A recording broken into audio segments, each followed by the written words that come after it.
আজ করব সয়া বড়ি দিয়ে মুইঠা। তো সয়া বড়িটাকে প্রথমে সেদ্ধ করে নেব। তো সয়া বড়িটাকে আমি 1-2 মিনিটের জন্য সেদ্ধ করে নেব। তো সয়া বড়িটাকে আমি সেদ্ধ করে নিয়েছি, নিয়ে ভালো করে ধুয়ে নিয়েছি, দিয়ে জলটা চিপে নিয়েছি। এখন আমি একটা মিক্সিং জারে নিয়ে নেব, নিয়ে একটা মিহি গুঁড়ো করব না, আধ ভাঙা করে নেব। সয়া বড়িটাকে আধ ভাঙা করে নিয়েছি, সেই সাথে দিয়ে দিলাম কয়েক টুকরো সেদ্ধ আলু,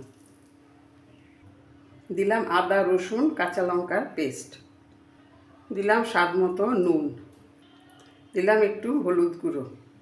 মেখে নেব ভালো করে। তো সমস্ত উপকরণ দিয়ে ভালো করে মেখে নিলাম। এখন আমি এরকম মুইঠার আকারে গড়ে নিয়ে তারপরে আমি তেলে ভাজবো। এইরকম মুইঠার মতন গড়ে আমি সবগুলো ভেজে নেব। মুইঠাগুলোকে সব ভেজে তুলে নিলাম। এরকম লালচে করে মুইঠাগুলোকে ভেজে নিয়েছি। এখন ফোড়ন দেব, দিলাম গোটা জিরে ফোড়ন, দিলাম গোটা গরম মশলা ফোড়ন। ফোড়নটা হয়ে গেছে, দিয়ে দিলাম পেঁয়াজ কুচি,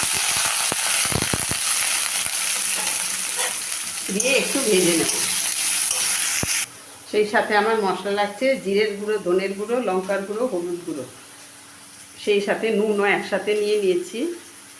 পেঁয়াজটা খানিকক্ষণ ভেজে নিলাম, দিলাম আদা রসুনের পেস্ট, দিলাম একটা টমেটো কুচি।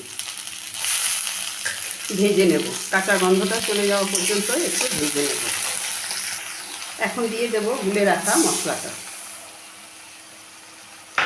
দিয়ে এখন ভালো করে কষিয়ে নেব। মশলাটা কষানো হয়ে গেছে, গ্যাসটা আমি বন্ধ করে দিয়েছি। দিয়ে আমি এখন একটু ঠান্ডা করে নিয়ে 2 চামচ দই ফেটিয়ে দিয়ে দিলাম। দইটা দিলাম আমি একটু চিনি দিয়ে ফেটিয়ে নিয়েছি, টেস্টের ব্যালেন্সের জন্য একটু চিনি দিয়ে ফেটিয়ে দইটা আমি দিয়ে দিয়েছি। তো দইটাকে ভালো করে মিশিয়ে নিয়ে এখন আমি আবার গ্যাসটাকে ধরিয়ে দিলাম, দিয়ে আমি আরও কিছুক্ষণ মশলাটাকে কষিয়ে নেব। ঝালের জন্য 3টে চেরা কাঁচা লঙ্কা দিয়েছি। এখন দিলাম একটুখানি কাশ্মীরি লঙ্কার গুঁড়ো, এটা কালারের জন্য দিলাম। মশলাটা কষানো হয়ে গেছে, এখন আমি খানিকটা গরম জল দিয়ে দিলাম, দিয়ে আমি জলটাকে একটু ফুটতে দেব, ঝোলটাকে ফুটিয়ে নেব। ঝোলটা ফুটে গেছে, মুইঠাগুলো দিয়ে দিলাম, দিয়ে একটু মিশিয়ে নিলাম। তো মুইঠাগুলো দেওয়ার পরেও ঝোলটা ফুটে গেছে। এখন দিলাম খানিকটা গরম মশলা, দিলাম 1 চামচ ঘি।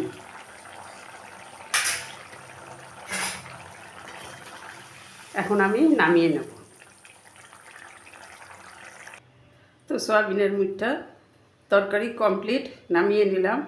তো এই রেসিপিটা আমিষের দিনে যেমন ভালো লাগে, নিরামিষের দিনেও ভালো লাগে। তো নিরামিষের দিনে করলে পরে তখন পেঁয়াজ আর রসুনটা বাদ দিয়েও এটা করা যায়। তো আপনাদের কাছে কেমন লাগলো অবশ্যই আমাকে একটু কমেন্ট করে জানাবেন। তো আজ এই পর্যন্তই, আবার নেক্সট কোনো রেসিপি নিয়ে কথা হবে। সবাই ভালো থাকবেন, সুস্থ থাকবেন।